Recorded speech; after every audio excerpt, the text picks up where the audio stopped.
The emergency lights painted everything red inside the small pod. Zixthal pressed their three-fingered hand against the cold metal wall and tried to breathe slowly. The oxygen counter showed 46 hours remaining. 2 days left to live. Outside the tiny window, space looked like black ink with tiny white dots. No ships, no planets, nothing but endless darkness in every direction. The pod tumbled slowly, making the stars spin in lazy circles. Zixthal remembered the moment everything changed.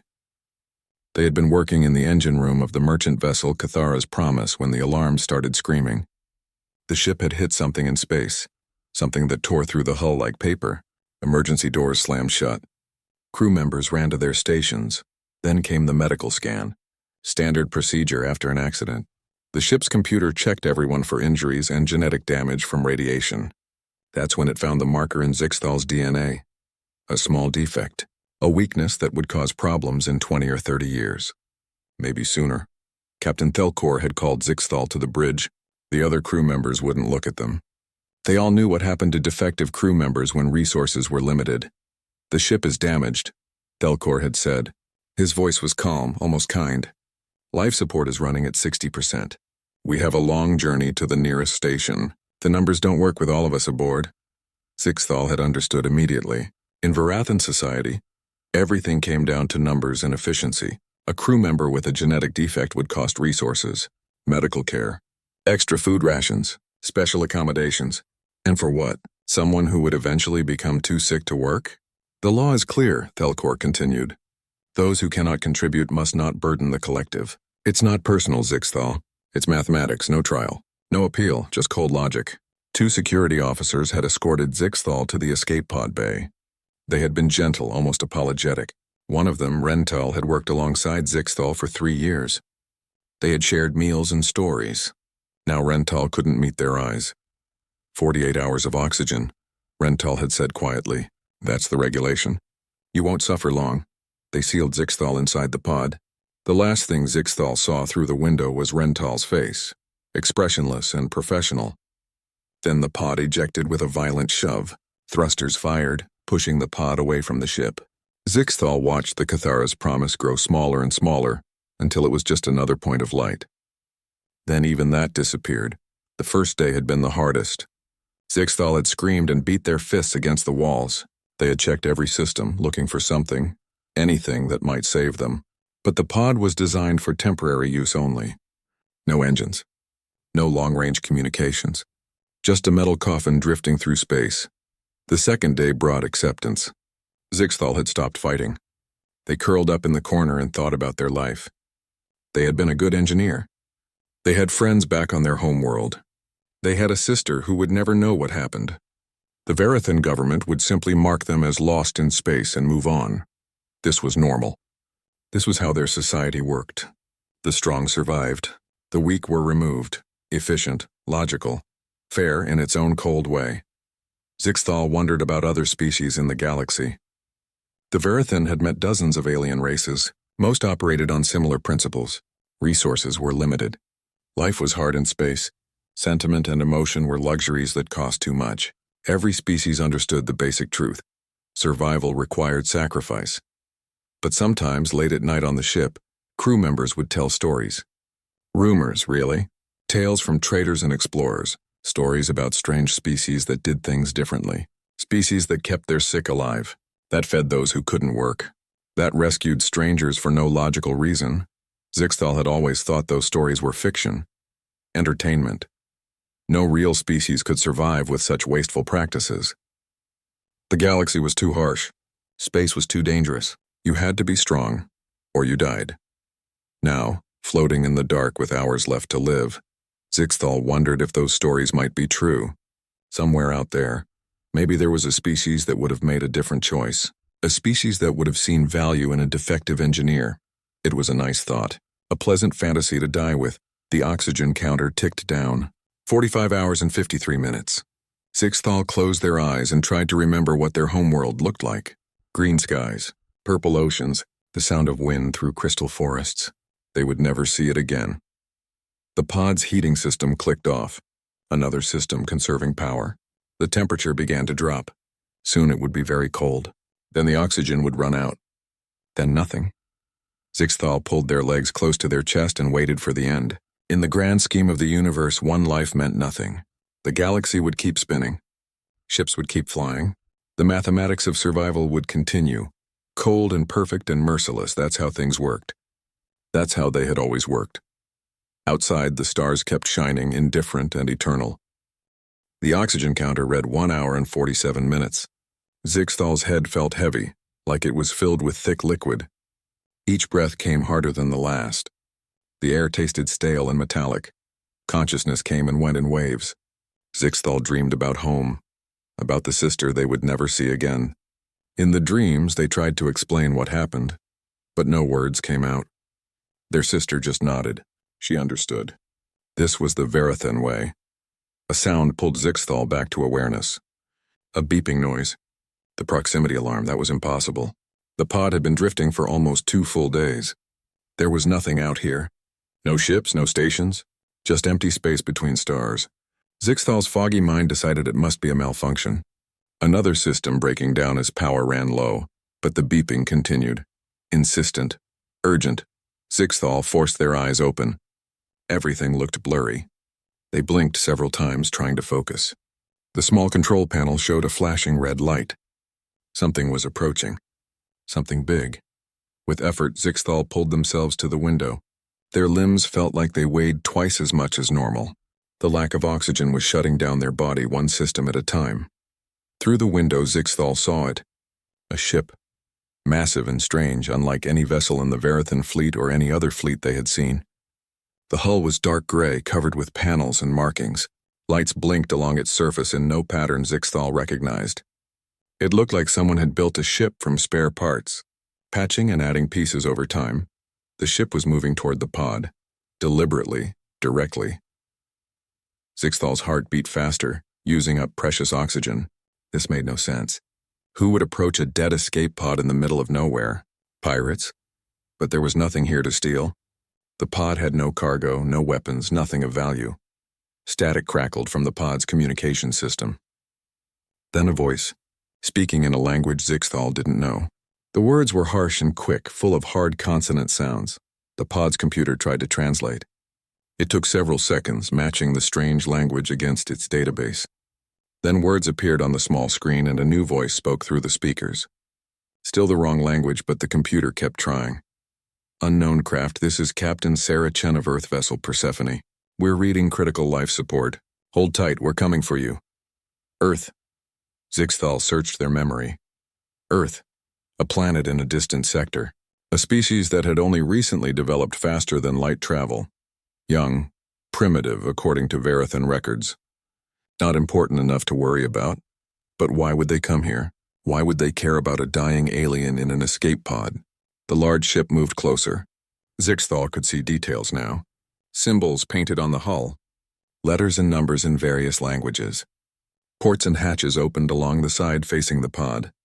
Lights blazed, cutting through the darkness. Smaller craft emerged from the ship. Rectangular boxes with thrusters and manipulator arms. They looked clumsy and overbuilt, but they moved with purpose. The computer translated more words from the communication system. Salvage team deploying. Pod occupant, if you can hear us, stay calm. We'll have you out in 5 minutes.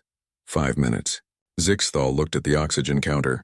1 hour and 31 minutes. They would still be conscious in 5 minutes. Barely. One of the small craft approached the pod. Through the window, Zixthal saw figures inside. Beings in bulky suits, much larger than Verithan environmental gear. The suits were white and gray, covered with tools and equipment. The helmets had gold-tinted faceplates that hid the faces inside. A mechanical arm extended from the small craft. It held a device that looked like a cutting tool. Blue light flared as it touched the pod's exterior. Metal began to glow and melt. They were cutting through the hull, opening the pod, but why? Zixthal couldn't understand. This made no sense. Resources spent. Risk taken. Effort expended. All for what? A dying alien they had never met? More voices came through the communication system. Rapid conversation between the humans. The computer struggled to keep up with the translation. Life signs are weak. We need to move fast. Hull breach in 30 seconds. Medical team be ready. Captain, the subject's biology is unknown. We don't have compatible medical supplies. Do what you can, Marcus. We didn't come all this way to watch someone die. The blue light cut deeper. Zixthal felt vibrations through the pod's floor. Smoke or vapor filled the small space as air began to leak out. The oxygen counter dropped faster. 1 hour and 20 minutes. 1 hour and 15. Then a crack appeared in the wall. Light flooded in, painfully bright after 2 days of dim emergency lights. The crack widened.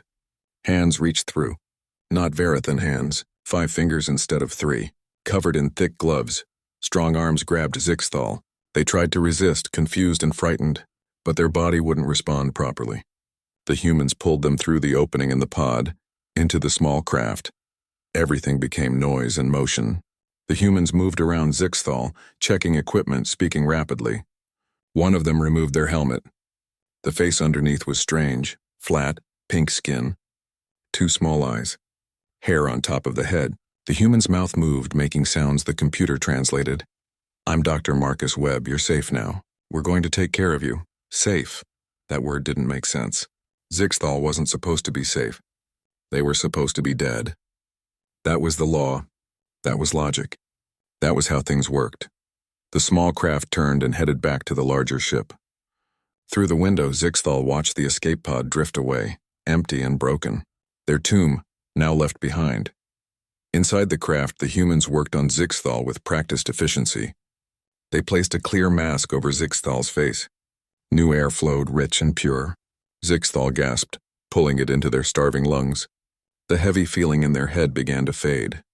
One of the humans patted Zixthal's shoulder. The gesture seemed meant to be comforting. The human spoke, and the computer translated the words one at a time. "We don't leave people to die." Zixthal's mind couldn't process this. It violated everything they knew about how the universe worked. Species didn't waste resources on strangers. They didn't risk their ships and crew for no benefit. They didn't save those who had been rightfully condemned, but these humans had done exactly that. The small craft entered the larger ship through an open bay. Doors closed behind them. Air flooded the chamber. More humans waited, ready with equipment and supplies. As they carried Zixthal toward the medical bay, one thought kept repeating in their mind. What kind of species were these humans? Zixthal woke up in a bed that was too soft. For a moment, panic seized them. This wasn't the pod. This wasn't the ship. Where were they? Were they dead? Then memory returned. The humans. The rescue. The impossible rescue. The room was small but clean. White walls covered with screens showing various readings. Medical equipment hummed quietly in the corners. A window showed stars moving past. The ship was traveling at faster than light speed. The distortion patterns were different from Verathan drives, but the principle was the same. Zixthal sat up carefully. Their body felt weak but functional. Someone had removed their torn uniform and replaced it with a simple gray garment. Bandages covered their arms where the pod's rough handling had caused cuts. The door opened with a soft hiss. Dr. Webb entered carrying a datapad. He smiled when he saw Zixthal awake. That expression, baring teeth, had startled Zixthal at first. In Verathan culture, showing teeth meant aggression, but the humans did it when they were happy. Another strange difference. You're awake. Good. Dr. Webb checked the screens on the wall. Your vital signs are much better. You were in rough shape when we brought you in. Zixthal's translator implant had been working overtime learning the human language. It was called English. The grammar was simple, but the vocabulary was enormous. Humans had dozens of words for concepts that Verathan covered with one term. Why did you save me? Zixthal asked. Their voice came out rough and quiet. Dr. Webb looked surprised by the question. Because you needed help. Why else?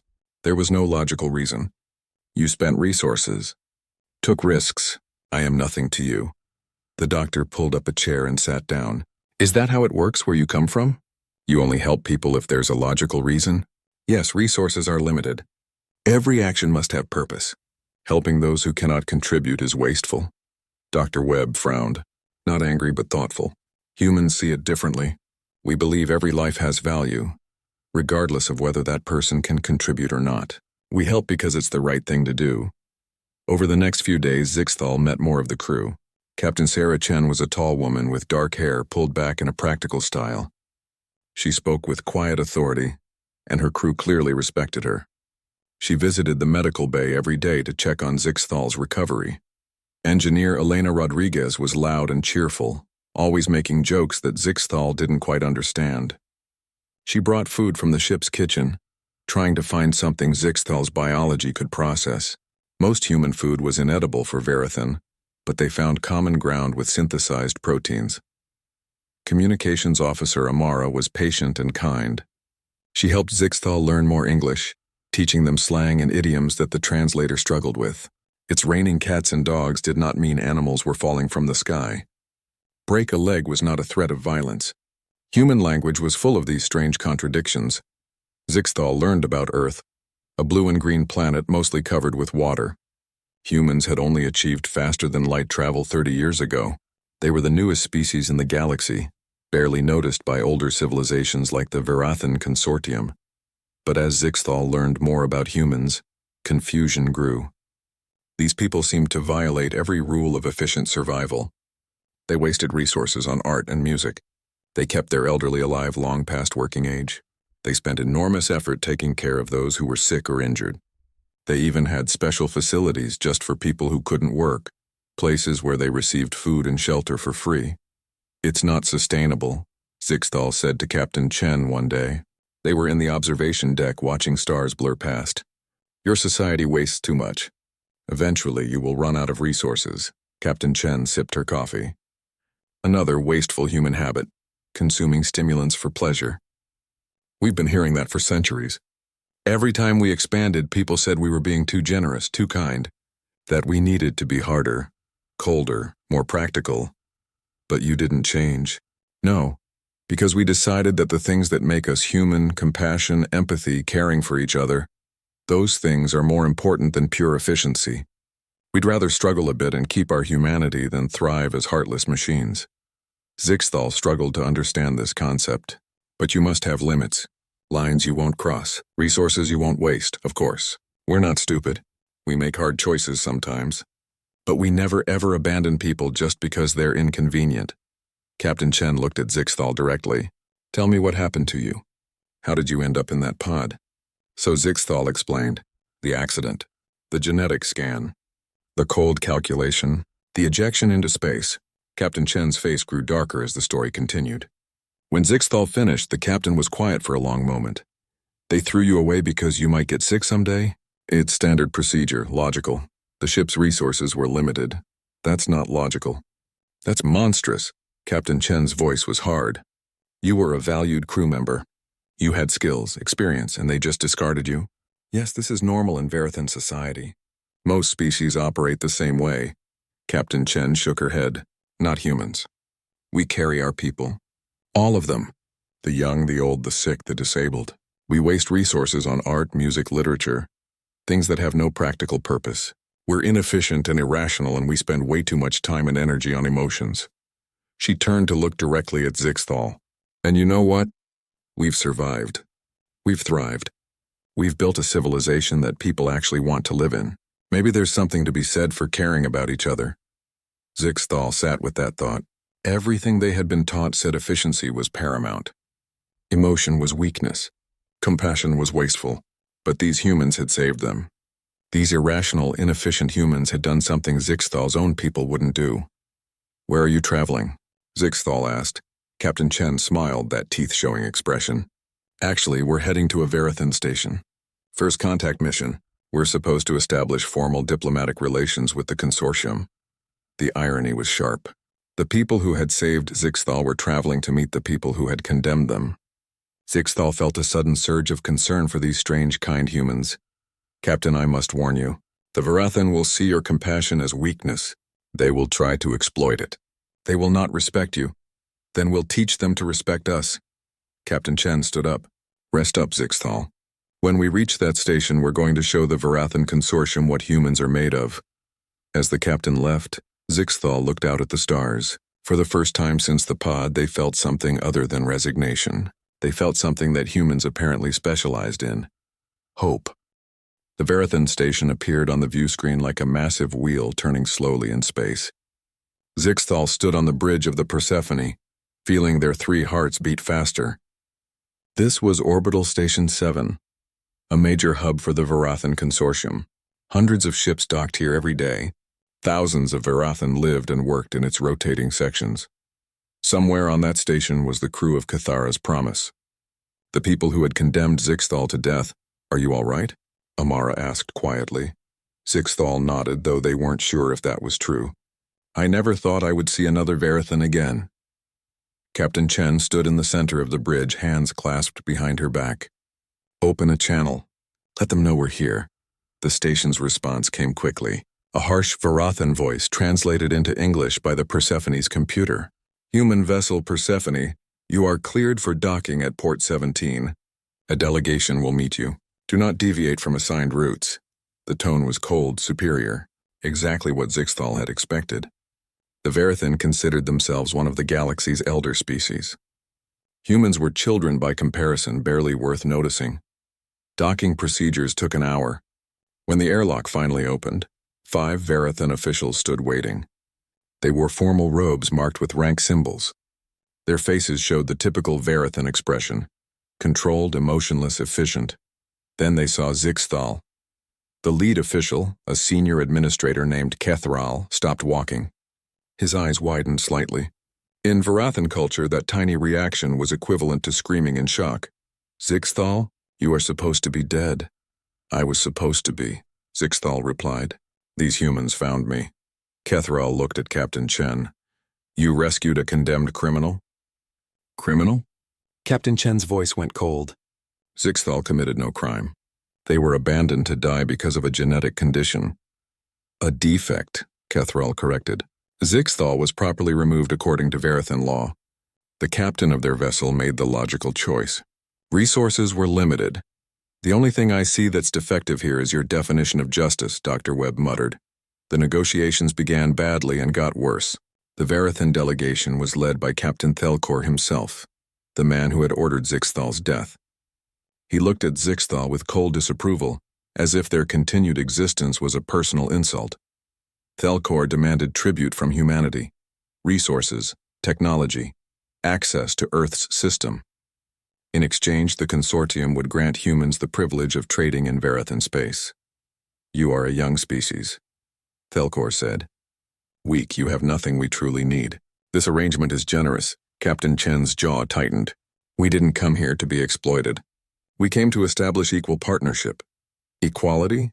Thelkor made a dismissive gesture. "You waste resources on sentiment. You rescued a defective," he pointed at Zixthal. "This proves your inefficiency, your weakness. Species like yours do not last long in the galaxy." Before Captain Chen could respond, alarms started blaring throughout the station. Red lights flashed in the corridors. Verathan voices shouted in panic. Kethral pressed his hand to his communication device. His face went pale. "Quantum reactor breach in Section 4.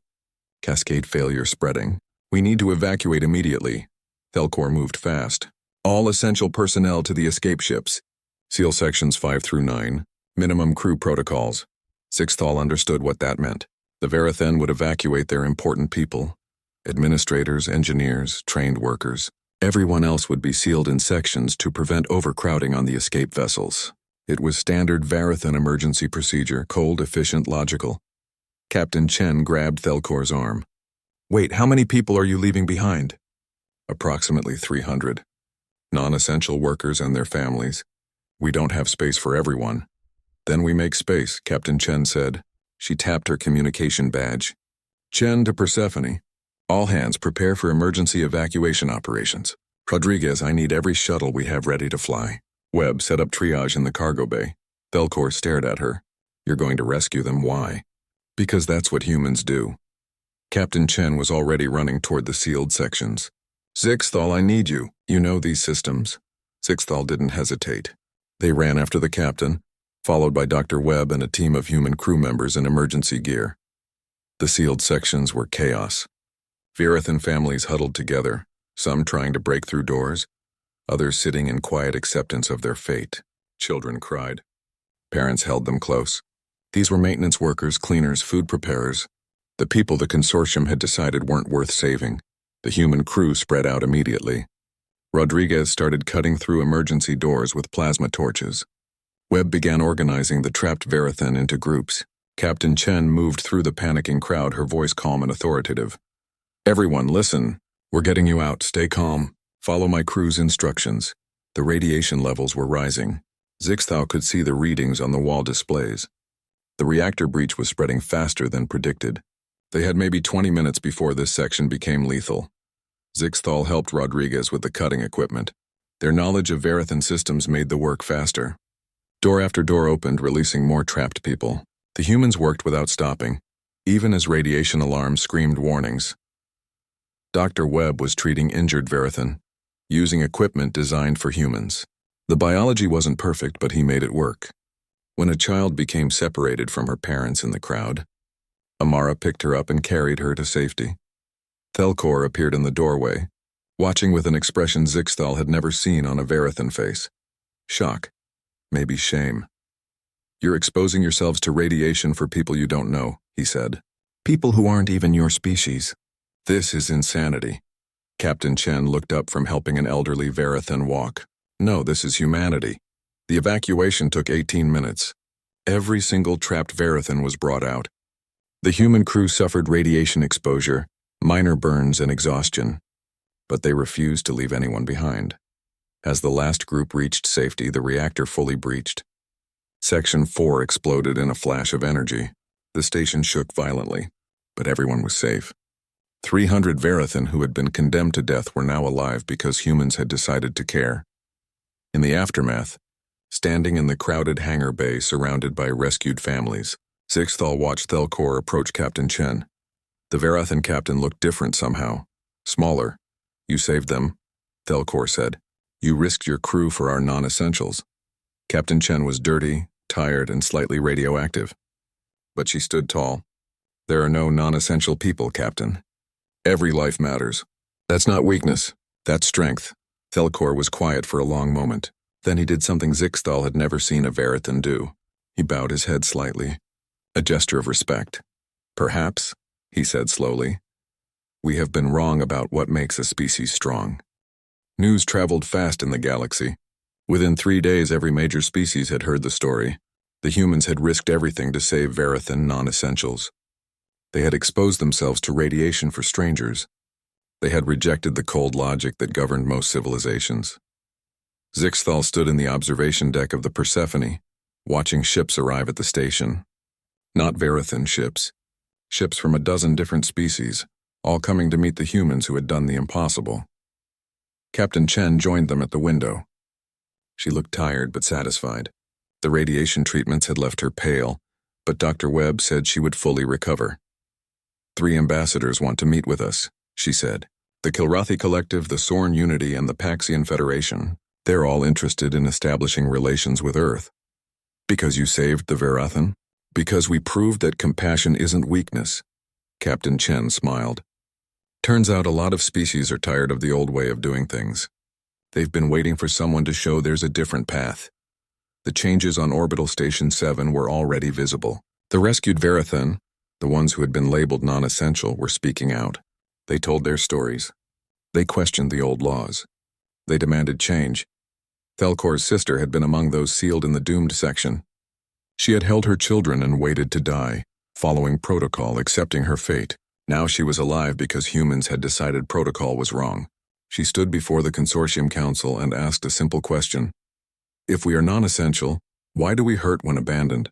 Why do our children cry? Why does our survival feel like it matters? The Council had no good answer. Zixthal received a message from their own sister back on the home world. She had seen the news broadcasts. She had learned what happened. Her message was short but powerful. Come home. We need to talk about changing things. But Zixthal wasn't ready to go home yet. There was work to do here. The Consortium offered Zixthal a choice. They could return to Verithan society, their record cleared. The genetic defect was no longer grounds for termination. New laws were being written. Old protocols were being questioned. Or Zixthal could stay with the humans. We're offering you a position, Captain Chen said. Liaison officer between Earth and the galactic community. You know both worlds now. Ours and theirs. You could help bridge the gap. Zixthal thought about the pod, the darkness, the acceptance of death. Then they thought about the humans cutting through metal to reach them. Dr. Webb working frantically with alien biology, Captain Chen saying, "We don't leave people to die." "I accept," Zixthal said. The official ceremony took place a week later. Representatives from multiple species attended. Zixthal stood on a platform, wearing both Verithan traditional garments and a human uniform jacket. Symbolic of two worlds, Kethral, the Verithan administrator, spoke first. "We have learned difficult lessons. For generations, we believed efficiency was the highest virtue. We believed emotion was weakness. We were wrong. The humans showed us a different way. They proved that caring for each other makes a species stronger, not weaker." He paused, looking directly at Zixthal. "We abandoned you to die. The humans saved you. That simple fact has forced us to confront the cruelty in our own system. Changes are coming to the Verithan Consortium. Slow changes, perhaps, but real ones." When Captain Chen spoke, her words were simple but powerful. "We didn't do anything special. We just acted like humans. We saw someone who needed help and we helped. That's not heroic. That's basic decency. If other species see that as remarkable, maybe it says more about the galaxy than it does about us." She looked around at the assembled ambassadors. "Humanity is new here. We're young and inexperienced. We don't have the advanced technology of older species. We don't have the resources or the military power. But we have something else. We have each other. We believe that every person matters. Every life has value. We're willing to struggle and sacrifice to protect that belief." Captain Chen's voice grew stronger. "We're offering the galaxy a choice. You can keep operating on cold logic. Keep abandoning the weak. Keep treating people as numbers in an efficiency calculation. Or you can join us. Build something better. Create a civilization where no one gets left behind." The applause that followed was mixed. Some species clapped enthusiastically. Others remained silent, skeptical. The galaxy wouldn't change overnight. Old habits ran deep, but seeds had been planted. In the weeks that followed, Zixthal settled into their new role. They traveled with the Persephone, meeting different species, establishing contacts, building networks. They learned more about human culture and shared Verithan knowledge in return. They discovered that humans had a phrase for their philosophy: "Leave no one behind." It appeared in their military codes, their rescue protocols, their social programs. It was woven into their culture so deeply that they barely noticed it. To humans, it was simply how things should be. 3 months after the rescue, Zixthal stood on the bridge during a routine patrol. Sensors picked up a distress signal. A Kilrathi transport had suffered engine failure. They were drifting, life support failing. Captain Chen didn't hesitate. "All hands prepare for rescue operations. Rodriguez, get the shuttles ready. Webb, medical bay on standby." Zixthal watched the crew move with practiced efficiency. No debate. No calculations about whether the Kilrathi were worth saving. No discussion of resources or risks. Just immediate action. This was the human protocol. This was what made them different. The Kilrathi captain, after being rescued, asked the question everyone asked: "Why did you help us?" Zixthal answered before Captain Chen could: "Because that's what humans do, and because some of us have learned to do the same." Later, back in their quarters, Zixthal recorded a message to their sister. "You asked if I was coming home. I am home. I found my place with people who taught me that survival isn't just about living. It's about what you're willing to live for. It's about who you save when no one is watching. It's about choosing compassion even when logic says otherwise." They paused, thinking about the right words. The humans have a saying: "We don't leave people behind." It's simple. It's not always efficient. Sometimes it's dangerous. But it's right. And I believe that's a protocol worth spreading across the galaxy. Zixthal sent the message and looked out at the stars. They were the same stars that had watched them nearly die in a pod. The same cold, distant points of light. But everything was different now, because a human vessel had spoken into the dark. Had said, "We're coming for you," and had meant it. The galaxy was changing, one rescue at a time. One choice at a time. One species at a time, learning that strength didn't come from casting aside the weak. It came from lifting them up. Zixthal touched the human uniform jacket they now wore with pride. On the shoulder was a patch showing Earth. That small blue world that had somehow taught the galaxy something new about what it meant to be alive. The Persephone's engines hummed as the ship jumped to faster-than-light speed. There were more species to meet. More alliances to build, more people to show that there was a better way.